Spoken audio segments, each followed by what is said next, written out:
Hey guys, so we have this question where we had two attributes, which is technical skill and experience, and we want to activate k-means algorithm in order to divide the group into three parts.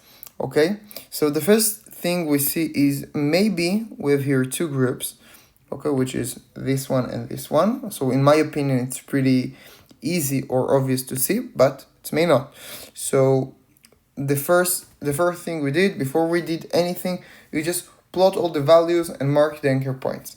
Okay, so here I just plot all the values, and here will be the anchor points that the question asks me.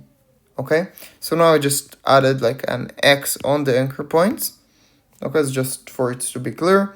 And then what I did was to calculate for each anchor point all the closest points. So this point, this point will be all related to this one. And for this one will be this one and this one. And for this anchor point, it will be these three ones. Okay? So now when we created three different groups, hope you see that, we calculate the new position for the cluster. So how do we do it? I just look at each point and then I create a mean. Okay, so all the points here, and then I just do a mean. Okay, so here is the mean, here is the mean, and here is the mean. So this is to calculate the center for the groups.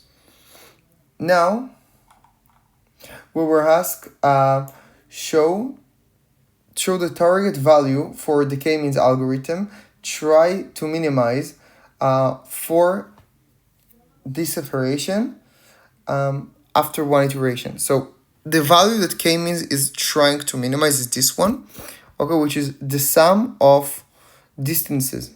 Okay, so here were the points after one iteration. Okay, so this is mu1, mu2, and mu3. And what I did was to write here each distance. Okay, so you need to calculate the distance, but anyway, I wrote the distance, and now what I did, just plotting everything. And now we were asked, is it the best options to do to create like this separation? So what I said, it in my opinion, it does not, because when I look at the data, it does seems that we have like a clear separation, like a really clear separation between someone who have low skills and low technical experience to someone who have even high in one of them. So maybe you have low technical skills but a lot of experience, or a lot of technical skills but not so much experience. So in my opinion, 2 is the best option. I cannot really understand why maybe we'll create this group instead of just this one. So this was my opinion. So I wrote and mark everything. And by the way, all the code for everything, I have it. So just send me a comment and I will upload it. And guys, please subscribe to the channel to help me a lot. Until next time, I'm out.